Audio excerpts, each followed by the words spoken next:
예, 여러분 안녕하십니까?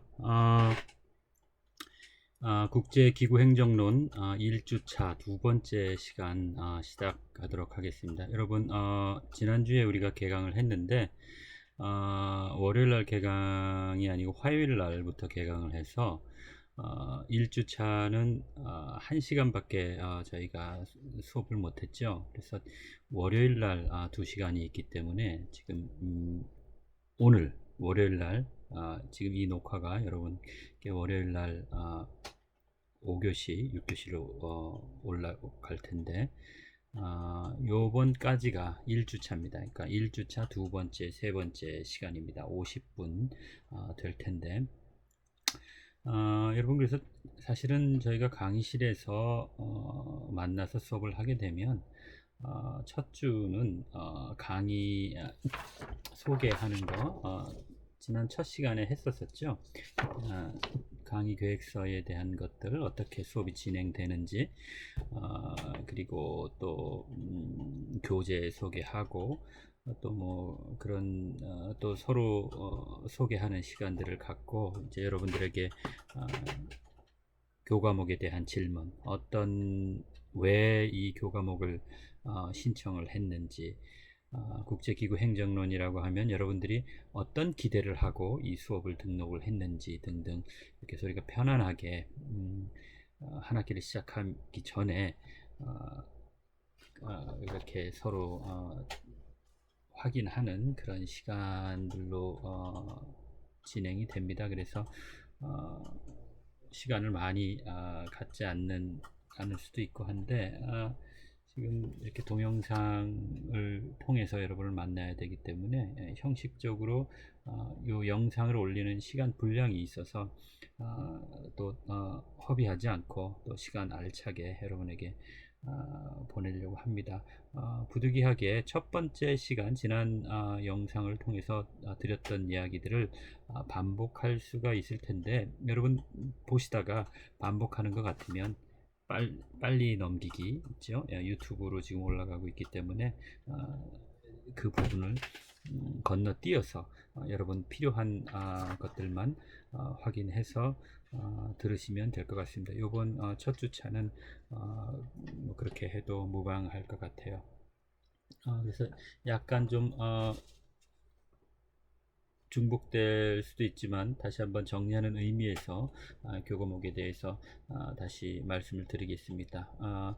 또 수강정정 기간이라서 수강정정을 통해서 지난 시간에 들어오지 않고 이번 시간에 오늘 월요일날 또 들어온 분들도 있고 그럴 것 같아서 반복된다고 생각하시면 여러분 건너뛰어서 영상을 시청해 주시면 되겠습니다. 요 과목은 국제개발협력, 국제기구행정론으로 해서 월요일날 5, 6교시 그리고 수요일날 7교시 그렇게 수업이 진행될 건데 여러분, 저는 우선 평가에 대해서 말씀을 드리면 제가 늘 제 수업에서 하듯이 5개 영역에서 여러분 평가를 합니다. 첫 번째는 출석이죠. 물론 출석을 얼마나 성실하게 했느냐 하는 그 출석 자체가 될 거고, 그리고는 중간고사, 기말고사, 그리고 과제들이 틈틈이 있을 겁니다. 그 과제를 얼마나 잘 수행했느냐, 이 과제하고는 또 관련해서 과제, 그리고 또 이제 수업 참여, 그러니까 얼마나 발표를 하고 또 질의응답을 통해서 알차게 수업이 토론식으로 진행됐느냐, 그렇게 5개 분야에 나누어서 각각 20%씩 여러분 평가를 하는데, 이렇게 나누어서 하는 이유는 뭐 중간고사, 기말고사 위주로 여러분을 평가하다 보면 여러가지 우리가 어린아이도 아니고 다 성인이기 때문에 피치 못할 상황이 발생할 수가 있습니다. 뭐 수업도 빠져야 되는 그런 상황이 있을 수도 있고, 기말고사나 중간고사가 미처 준비를 충분히 못했을 수도 있고, 준비를 한다고 했는데 또 시험 문제에 대해서 또 시험 문제까지도 충분히 숙지를 하고 미리 다 예측을 하고 준비를 했다 하더라도 막상 또 강의실에서 이렇게 쓰고 할때 계획했던 것만큼 이렇게 잘 논리적으로 서술을 하지 못했거나 뭐 여러 가지 이유들로 완벽하지 못할 수가 있잖아요. 우리 사람들이니까. 그랬을 때 그 한 번의 그 시험 평가의 실수 혹은 그런 일들 때문에 전체 한 학기의 성적 평가하는데 지대한 영향을 미치면 참 바람직하지 않다고 저는 생각을 해왔기 때문에 늘 가급적이면 제가 감당할 수 있는 범위 내에서는 다양하게 여러 개로 나누어서 여러분을 평가합니다. 그것은 한 분야에서 조금 부족한 상황이 벌어졌더라도 얼마든지 다른 분야에서 이렇게 만회할 수 있는 그런 기회를 여러분에게 주고자 하는 거고, 그리고 또 어떻게 운이 좋아서 한 분야 시험을 영케 또 잘 치르는 경우도 있잖아요, 거꾸로. 그랬을 때 시험 한번 잘 치렀다고 해서 뭐 전체 평가 점수를 또 상대적으로 많이 가져가는 것, 그것도 또 바람직한 거라고 생각을 하지 않습니다. 우리가 사회과학을 하기 때문에 사회라는 것은 인간이 생활하는 그 인간들의 서로 삶하고 직결되어 있는 그런 것들입니다. 그래서 인생을 살다 보면 열심히 했는데 열심히 한 만큼의 그런 기대하는 결과가 항상 나오는 것은 아니거든요. 그리고 또 별로 이렇게 준비를 안 했어도 뭐 용케 좋은 결과가 나에게 이렇게 행운이 그렇게 또 다가오는 그런 경우도 있습니다. 그래서 그런 것들이 사회과학 공부할 때 한번 연습할 수 있는 시간이라 그럴까요? 뭐 그런 그런 기회도 되는 것 같습니다. 그래서 여러분들 핵심은 그래서 늘 한 학기 동안 혹시 지나다가 좀 내가 시험을 좀 못 쳤는데, 내가 출석을 좀 빠졌는데, 또는 과제를 좀 놓쳤는데, 뭐 여러 가지 이유들로 학기를 중간에 이렇게 수강을 드랍하려고 하는 그런 유혹을 받기도 하고 또 시리에 빠지기도 할 텐데 그러지 마시라는 거죠. 그러니까 끝까지 여러분에게 제가 여러분에게 드릴 수 있는 점수는 최대한 드리려고 그렇게 마음 먹고 있는 사람들이니까, 다만 대신 여러분들은 저에게 여러분이 포기하지 않고 끝까지 포기하지 않고 끝까지 성실하게 제가 인도하는 대로 수업을 이렇게 따라오려고 노력하는 그런 모습을 보여준다면 저도 제가 드릴 수 있는 최대한을 여러분에게 드리고자 합니다. 그래서 여러 분야로 나누어서 평가하는 것은 좀 귀찮고 저한테는 좀 안 할 수 있는 일을 만들어서 하는 그런 상황일 수도 있지만 여러분들을 위해서 여러분이 끝까지 포기하지 마시라고 이렇게 한 5개 분야로 평등하게 이렇게 균등하게 20%씩 나누는 거니까 여러분 그렇게 이해를 하시고 꼭 꾸준히 함께 같이 한 학기 지나갔으면 좋겠습니다. 교재는 여러분 이 수업 계획서에 나와 있는 대로 국제기구의 과거, 현재, 미래라고 하는 오름에서 나온 책을 가지고 한 학기를 가려고 합니다. 이것이 뭐 이렇게 두꺼운 책은 아니에요. 한 몇 장 정도 돼 있죠? 6장으로 돼 있는데 이 6장을 이제 다음 주라 그래봤자 이제 수요일이죠. 수요일이 이제 2주차 첫 번째 시간이 들어가니까 매주차별로 한 챕터씩 이제 서로 같이 생각을 할 텐데, 여러분들은 미리서 이 교재를 통해서 요약을 하고 또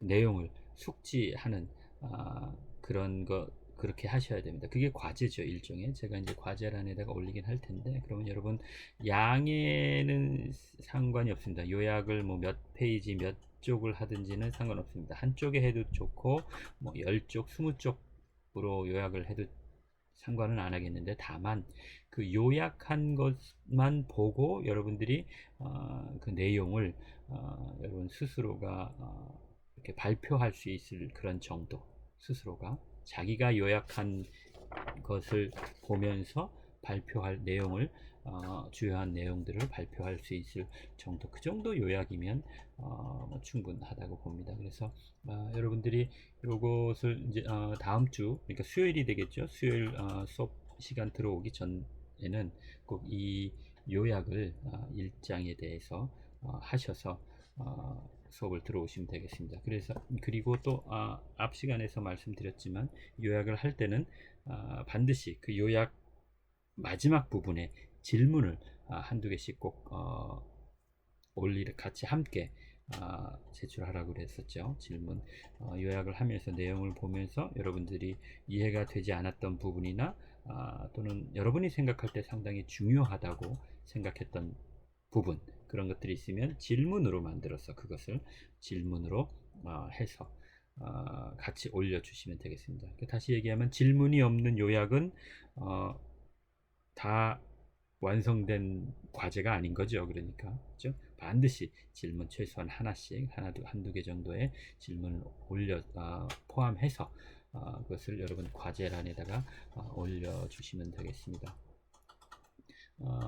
다음 주 그 2주차, 그러니까 수요일 날 2주차는 1장이죠. 국제기구의 필요성, 왜 국제기구가 필요한가, 거기에 그런 주제를 가지고 이제 돼 있는데, 그 교재를 여러분 준비하셔서 물론 지금 벌써 월요일이니까 여러분 교재를 다 준비하셨을 거라고 생각을 하는데, 학교 책 서점에 가면 아마 준비되어 있을 겁니다. 만약에 준비되어 있지 않다면 뭐 요새 뭐 인터넷으로 많이 되어 있으니까 인터넷으로 구입하셔도 좋고, 어쨌든 그렇게 하고 첫 주, 2주 정도는 아무래도 수강 정정 기간이 포함되어 있고 이렇게 조금 어수선해서 제가 그것을 좀 감안은 할 겁니다. 그래서 첫 주 수요일 요약하는 것은 제가 감안을 하고 확인을 하지만, 그렇다고 해서 과제를 안 해도 된다는 얘기는 아닙니다. 그럼에도 불구하고 처음부터 수업에 성실히 참여하는 입장에서 수업을 준비해서 이렇게 과제를 또 이렇게 잘 올려주는 학생은 또 역으로 그것에 대한 대가를 분명히 받겠죠. 그러니까 제가 그걸 확인해서 여러분 노력하는 만큼 허투루 여러분의 수고가 낭비되지 않도록 제가 그것은 제 책임이라고 생각을 하고 잘 꼼꼼히 확인해서 여러분 평가하는데 도움이 되도록 그렇게 하겠습니다. 그래서 뭐 그 정도면은 뭐 사실은 첫 주에 교과목 소개하고 여러분들하고 이야기할 것들은 다 뭐 큰 문제는 없는데, 여러분 질문이 있거나 혹시 뭐 그런 하실 말씀이 있으면 도어 시스템의 Q&A를 통해서 또는 개인적으로 제 뭐 휴대폰이나 카톡이나 뭐 여러 가지 문자 방향으로 이메일 등등을 통해서 연락하는 방법이 있다고 여러분에게 말씀을 드렸는데, 아직 뭐 연락 주신 분이 없어요. 그러니까 특별한 뭐 질문사항이 없다고 보는데, 혹시라도 여러분 필요하시면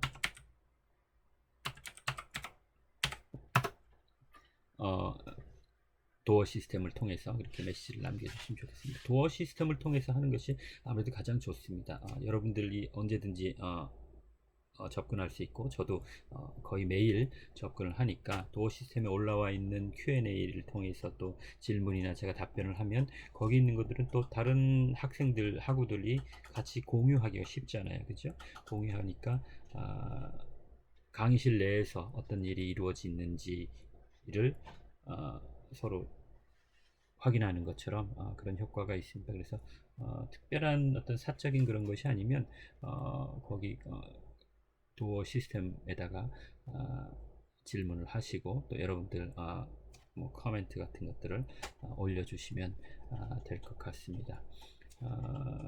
그리고 뭐 언제든지 여러분이 지금 코로나 때문에 강의실에서 여러 사람이 한꺼번에 모여서 수업을 하는 것을 좀 우리가 이렇게 자제하고 있는 것이지, 뭐 한두 사람이 서로 모여서 이렇게 마스크 하고 좀 충분한 거리를 두고 이렇게 얘기하는 것은 사실은 뭐 괜찮습니다. 그래서 여러분이 혹시 개인적인 상담이나 또 뭐 교과목에 대해서도 그렇고 여러분 진로나 혹시 다른 과 학생들이더라도 전혀 개의치 마시고 자유롭게 편안하게 저에게 연락을 주시면 저하고 적절한 서로 시간 약속을 해서 뭐 제 방에서든지 어디서든지 뭐 이야기할 수 있으니까 여러분 그런 점에서는 마음 편하게 가지셨으면 좋을 것 같아요.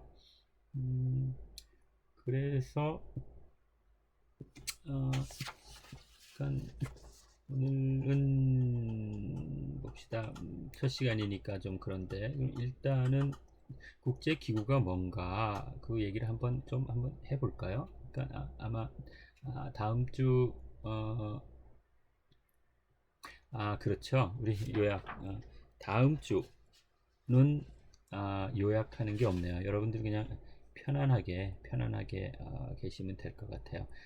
세 번째 주부터 우리가 셋째 주부터 제 1장 진도를 나가기로 그렇게 되어 있네요. 그렇죠? 다음 주는 그러니까 이번 수요일 2주 차에는 국제기구란 무엇인가 하는 것에 대해서 제가 여러분들에게 좀 말씀을 드리는 그런 시간으로 스케줄을 짰네요. 그래서 오늘 뭐 그것을 내용을 하기 전에 어떤 좀 이렇게 토대를 다지는 그런 말씀들을 드리면서 시간을 보내면 될 것 같은 생각이 드네요. 그러면 여러분들은 요거 두 번째 주 과제로 여기 지금 학습 계획서에도 나와 있지만 국제기구란 무엇이며 한국의 국가 이익을 위해서 어떻게 활용할 수 있는가 하는 자신의 생각을 한 1000자 정도, 너무 길게 하지 마시고 1000자 정도 되면 뭐 A4 용지 한 장 정도 될까 말까 한 그런 내용인데, 그러니까 한번 그냥 자유롭게 어떤 뭐 책을 보거나 그렇게 하지 마시고 여러분이 생각할 때 도대체 국제기구가 무엇인지, 그것에 대해서 여러분이 생각하는 국제기구는 무엇인지 한번 써보고, 그럼 기구를 우리 대한민국을 위해서, 대한민국의 국익을 위해서 그 국제기구들을 어떻게 활용할 수 있는지 여러분이 생각할 때 그것을 한 1000자 정도 한번 고민을 해달라는 거죠. 그렇게 고민을 하시고 다음 2주차 또 2주차 이후에 이 수업을 같이 하면 상당히 도움이 될 거라고 제가 확신을 하기 때문에 첫 번째 그런 과제를 줍니다. 이제 뭐 전혀 이렇게 과제는 아니고요. 뭐 쓰는 거니까 조금 부담스러울 수는 있지만 어쩔 수 없습니다, 여러분. 대학 이상에서의 어떤 대학이나 대학원에서의 어떤 수업이나 뭐 그런 내용들은 사실은 책을 많이 읽고 많이 쓰고 많이 토론하는 거, 그렇게 공부가 이루어집니다. 특별히 우리 사회과에서는 그렇게 이루어지니까 여러 가지 지금까지 여러분들이 많이 읽지 못하고 많이 쓰지 못하고 많이 이야기하고 토론한다는 것은 내 생각을 이야기하고 타인의 생각을 듣는 거잖아요. 그죠? 그런 것들을 많이 하지 못했다면 온라인 수업이지만 그럼에도 불구하고 그렇게 할 수 있도록 한번 좀 작정을 하시는 것이 좋겠다, 그런 생각들을 합니다. 그래서 한번 볼까요? 국제기구는 도대체 뭘까요? 여러분이 생각하는. 그리고 또 국제기구는 누가 만드는 건가요? 국제기구는 뭐 그냥 처음부터 저절로 있었던 건가요? 마치 우리가 태어나고 나니까 이 세상에 태어나니까 산이 있고 물이 있고 바다가 있고 대한민국이라는 사회가 있었던 것처럼, 우리 부모님이 있었던 것처럼 그냥 주어지는 것인가요? 국제기구라는 것은? 아니면 국제사회의 행위자들, 주요 행위자들이라고 하면 지금 국제사회의 행위자라고 했는데 이건 대체로 국가죠. 여러분 이제 국제관계론, 국제관계론 2학년 때 한번 저하고 또 한 분들도 있고 혹시 안 한 분들도 있을 텐데, 국제관계론에서 이야기를 이제 하게 되면 반드시 이제 국제 사회라는 그런 얘기들을 하게 되고, 국제 사회는 개인의 사회처럼, 개인 사회는 어떻게 구성돼요? 사람의 한 개인을 통해서 사회가 구성되는 것처럼, 국제 사회도 국가를 통해서 국제 사회가 구성되는 것이죠. 그러니까 국가를 개인이라고 한번 비유를 해보면 뭐 이해가 쉽게 될 수 있을 것 같아요. 그러니까 사회에서 행위하는 행위자가 개인 사람인 것처럼, 국제 사회에서 행위하는 행위자는 국가가 되겠죠. 그럼 국가란 무엇인가? 그럼 국가란 여러 가지 이제 정의할 수 있겠어요. 여러분들이 생각하는 국가는 무엇인가요? 뭐 우리가 흔히 중고등학교 때까지 할 때는 영토, 국민, 주권이 이 국가의 3요소다, 뭐 이런 얘기들을 많이 했었죠. 그래서 국가가 되기 위해서는, 성립하기 위해서는 영토가 있어야 하고, 그리고 국민이 있어야 하고, 또 주권이 있어야 합니다. 그래서 영토와 국민은 우리가 이해하기가 좀 쉽죠. 좀 우리가 평소에 많이 접하는 그런 개념이죠. 대한민국의 영토라는 것은 한반도와 그 부속 도서로 한다, 이렇게 헌법에 명시되어 있고, 그러니까 많이 접하던 내용이니까 영토라는 뭔지 알겠어요. 그러면 국민이라고 하면 국민이라는 것도 우리가 한국 사람들, 그죠? 그럼 한국 사람들은 무엇인가요? 법적으로 뭐 한국말하고 한국 문화에 익숙한 사람들이 한국 사람인가요? 국민이라고 할 때는 법적으로 한국 사람이라는 증명서, 그 확인되는 그런 사람들이 국민인 거죠, 특별히.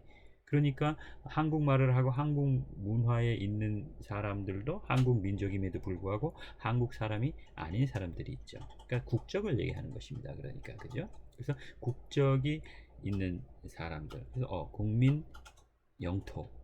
근데 주권이라고 할 때는 상당히 우리가 주권이라는 말을 많이 사용하긴 했는데, 좀 더 상대적으로 추상적이기 때문에 주권이라는 이야기를 할 때는 조금 좀 여러분 노력하지 않으면 설명하기가 좀 쉽지 않은 그런 개념이지요. 지금도, 그죠? 만일에 우리가 강의실이었다면 각자가 생각하는 주권이 무엇입니까 하고 이렇게 서로 의견을 들어보고, 나는 이렇게 주권을 생각했는데 다른 학생들은 주권을 또 다르게 설명을 하는구나 하는 것을 통해서 우리가 주권의 개념을 공부하고 학습하고 인식하고, 그것을 또 자기 입으로 주권이 무엇인가를 한번 설명하는 그런 과정을 거칠 텐데, 그렇게 될 때 주권에 대한 개념이 비로소 자기의 것이 되는 것이죠. 그 지식이. 지금은 그렇게 하지는 못하겠지만, 여러분들 잠시 이 동영상을 한번 이렇게 좀 정지시킨 상태에서 여러분이 생각하는 주권이 무엇인지 한번 여러분 입으로 한번 이야기를 한번 해보세요. 아니면 이제 여러분이 잠시 한 몇 줄이로라도 주권이 무엇인가 하는 것을 써서, 그거를 여러분 혹시 우리 도어 시스템의 Q&A 거기에다가 주권이 란 이러이러이러한 것이다 하고 혹시 여러분 올리시면, 그 과제는 아닙니다. 과제는 아니지만 그걸 올리시면 이 동영상을 상당히 열심히 보았구나 하는 것을 제가 유추해서 알 수가 있는 거죠. 그러면 아무래도 여러분 나중에 평가할 때 여러분 수업 참여 점수, 그런 것들은 우리가 강의실에서 수업 참여하는 것들을 우리가 확인할 수 없기 때문에, 이런 동영상 강의를 통해서도, 온라인 강의를 통해서도 얼마든지 수업 참여를 또 우리가 확인할 수 있는 거죠. 그러니까 그런 방법으로 여러분이 수업 참여하는 것을 제가 확인하도록 하겠습니다. 그러니까 지금 주권에 대해서 우리가 이야기하고 있는데, 그만큼 우리가 익숙하긴 한데 뭐라고 설명하기는 좀 쉽지 않은 그런 개념이죠. 그래서 여러분이 생각하는 주권이 무엇인지 한번 뭘 찾아봐도 좋고, 아니면 여러분 그냥 자유롭게 생각한 것들을 해도 좋고, 그것을 도어에 Q&A 란에다가 여러분이 올려놓으시면 제가 그걸 보고 여러분이 요번 1주차 두 번째, 세 번째 시간에 수업을 열심히 참여한 것으로 제가 그렇게 파악하도록 하겠습니다. 아시겠죠? 주권이 무엇일까요? 자, 주권이라는 것은 여러분들 2학년 때 국제관계론을 한번 저와 같이 수업을 한 분들은 주권이라는 개념부터 이제 우리가 고민을 하고 얘기를 하게 됐었던 것을 기억을 할 텐데, 주권이라는 개념이 상당히 그렇게 오래된 개념은 아닙니다. 몇백 년 오래된 개념은 아니라, 그리고 웨스트팔리아 조약이라는 서양의 유럽에서 이제 구교와 신교, 그죠? 로마 캐톨릭과 프로테스탄트가 서로 이렇게 전쟁을 하는 그런 시기가 있었죠. 그걸 30년 전쟁이라고 하는데, 그 30년 전쟁이 이제 마무리되는 그런 조약이 바로 웨스트팔리아 조약인데, 그 웨스트팔렌 조약을 통해서 이 주권이라는 개념이 생겨나기 시작했다고, 오늘날과 같은 그런 확실한 어떤 개념으로서의 주권은 아니지만, 주권이라는 것은 이러한 것이다 하는 개념이 그때부터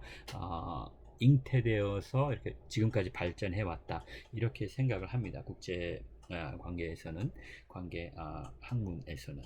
그래서 그러면 어떤 개념으로 시작했느냐?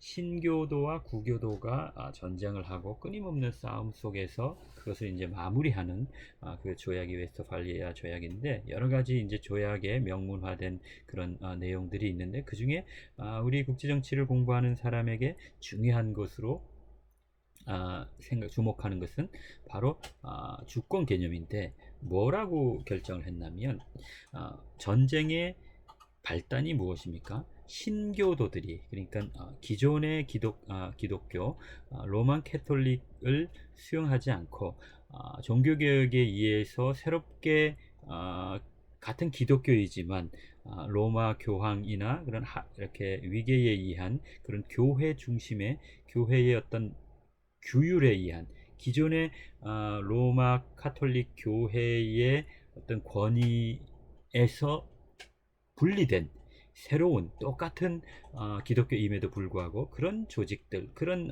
운동들이 생겨나죠. 그게 이제 일종의 종교 개혁이라고 우리가 얘기를 하는데, 그래서 프로테스탄트 신교도들이 생겨나게 됩니다. 그런데 이 신교도들은 대체로 당시의 어떤 전 근대적인 사회가 농업 사회인 거죠. 뭐 동양이나 서양이나, 그러니까 농업 사회 틀이 됐던, 농사를 짓는 사람들이 아니라, 그러니까 당시 유럽은 농사에 종사했던 대부분의 어떤 농노들, 그죠?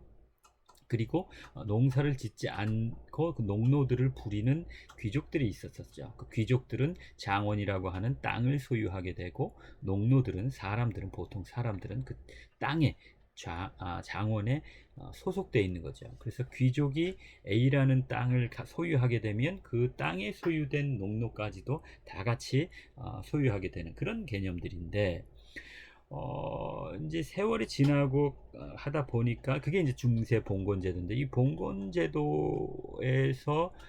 이렇게 속하지 않은 그런 사람들이 자꾸 발생하는 겁니다. 그러니까 원래 어떤 사람이든 귀족이든 농노든 둘 중에 하나여야 하는데, 농노도 아니고 귀족도 아닌 사람들이 생겨나게 되는 거죠. 그거는 이제 농노들은, 그러니까 땅에 소속된 사람들인데, 땅에 소속되지 않고, 그러니까 땅에 소속됐다는 얘기는 농노들은 뭐 마음대로 이사 갈 수 있는 것이 아닙니다.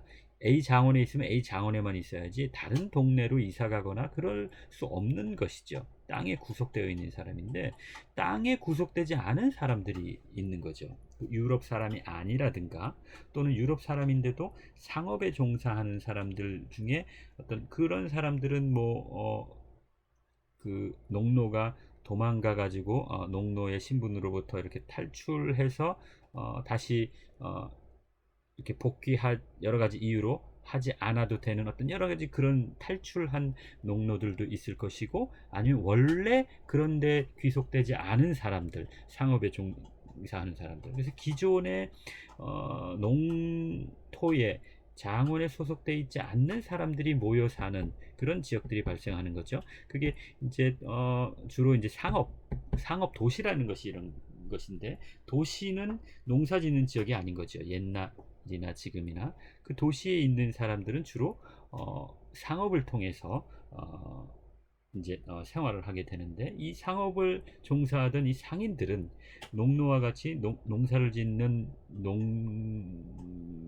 농사 짓는 사람들이 아니죠. 농인이 아니죠.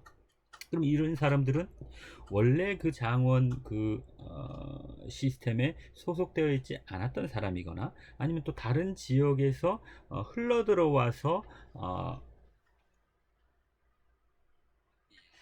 시장에 그 시장 도시의 구성원으로 형성된 그런 사람들이겠죠. 그러니까 도시라는 것 자체가 사실은 중세 봉건주의 사회에서는 아주 독특한 것들이죠. 그러니까 귀족들에 의해서 통제되지 않는 그런 지역인 거죠. 그러니까 상대적으로 장원에 소속되어 있는 농노들과 비교해서 상대적으로 강력하게 귀족이나 왕에 의해서 통제되지 않는 사람들이 바로 이런 상인들인 거죠. 물론 그 도시 사람들도 그 도시를 지배하는 왕이나 뭐 영주들에게 세금은 바칩니다. 그러나 그들의 신분은 농노와 같이 거의 뭐 이렇게 마음대로 장원을 소유한 귀족과 영주에 의해서 좌지우지되는 사람들이 아니라 자유인들인 거죠. 그런 사람들은. 다만 그러니까 그 지역을 그 도시를 관리하는 영주에게 세금은 바칠지언정 자기들이 뭐 영주에 의해서 뭐 신분상 어떤 그 몸의 구속을 받아서 마음대로 이렇게 농노들처럼 그렇게 억어의 상황에 놓이는 그런 사람들은 아니었죠. 그러다 보니까 이런 사람들의 사고 방식들은 그 중세 장원 시스템 봉건제 시스템에서 구성원들, 그 사람들이 귀족이 됐던 어떤 사제들이 됐던 농노가 됐던 그런 사람들하고는 조금 상대적으로 다른 거죠. 그러니까 전통적인 그런 사고와는 좀 다른 사고를 가지게 된 거죠. 그러니까 농노가 됐던 귀족이 됐던 왕 영주가 됐던 이런 사람들의 전통적인 사고라는 것은 로만 캐톨릭으로부터 내려오는 그 가치관, 그죠? 그것이 이제 보수적이었다면 거기에 대한 순종하지 아니하는 새로운 개념을 가지는 보수와 어떤 반개혁적인 개혁적인 그런 사고를 가진 사람들이 생겨나게 되는데 그런 사람들이 주로 도시에 모여 살게 되는 겁니다. 그런데 이런 사람들은 프로테스탄트가 개신교가 신교가 구교보다 더 훨씬 자기들의 삶에 더 맞는 겁니다. 구교처럼 통제가 적고 교회의 통제를 받고 뭐 그런 것이 아니라 자기가 자유롭게 무엇보다도 그런 신분상의 그런 것도 있지만 가치관에 있어서 결정적으로 이질적이었다고 생각하는 건 무엇인가 하면 동양도 마찬가지입니다. 유교 전통적인 사회에서는 여러분 이익을 남긴다는 거, 이윤을 남긴다는 것은 상당히 터부시되어 온 개념입니다. 그러니까 전통적인 농업 사회에서는 예를 들어서 농기계가 필요하다 그러면 삽이 필요했다, 곡괭이가 필요하다 그러면 우리 곡괭이 누구 빌려줬는데 지금 곡괭이 필요해. 옆집에 가서 빌리는 거죠. 그래서 옆집에서 곡괭이를 빌려서 쓰고 돌려줄 수도 있지만 그냥 우리 집에 있을 수도 있는 겁니다. 뭐 내일 갖다 줘야지 하고 뭐 그러다 잊어버리면 계속 우리 집에 있는 거죠. 옆집 물건임에도 불구하고. 근데 또 옆집에서 다시 또 곡괭이가 필요하면 야 그때 곡괭이 가지고 가지 않았니? 그래 맞아. 내가 필요해. 가져가고. 이런 식으로 되니까 농업 전통적인 사회에서의 어떤 소유 개념이라는 것은 서로 공동 소유 개념이 상당히 큽니다. 일도 사실은 이런 농업을 한다는 것은 개인이 아니라 집단적인 노동력을 통해서 같이 농사를 짓고 뭐 벼를 심는다거나 뭐 모를 낸다거나 이렇게 할 때 그렇죠. 집단적으로 공동 노동을 하고 그러다 보니까 어느 정도 물론 우리 논에서 수확한 건 내가 가져가겠지만 그래도 어느 정도 어떤 소유 개념도 상당히 공동체 중심의 어떤 그런 가치관들이 형성되는 겁니다. 그러다 보니까 어떤 이윤을 남긴다고 하는 것이 상당히 터부시되는 그런 가치관이 보편적인 거죠. 예를 들면 곡괭이를 빌려갔으니까 빌려간 값을 받는다던가 이런 거는 상상을 할 수 없는 거죠. 그리고 또 심지어 돈을 빌려준다고 해도 빌려준 돈만큼 갚으면 되는 것이지 거기다가 이자를 받는다거나 이러면은 상당히 인색하거나 이상한 사람이 되는 거죠. 그런데 이런 것들이 여러분 어떠세요? 친구한테 돈 빌려주고 이자 받는 게 당연한 건가요? 아니면 친구끼리 좀 너무 심한 건가요? 한번 생각해 보세요. 어떻게 생각하세요? 만일에 지금 여러분 친구끼리 돈 빌려주고 이자 받는 것이 좀 너무 그런 건 아니다. 친구끼리는 이자 없이 그냥 돈 빌려주고 그렇게 하는 거다 하고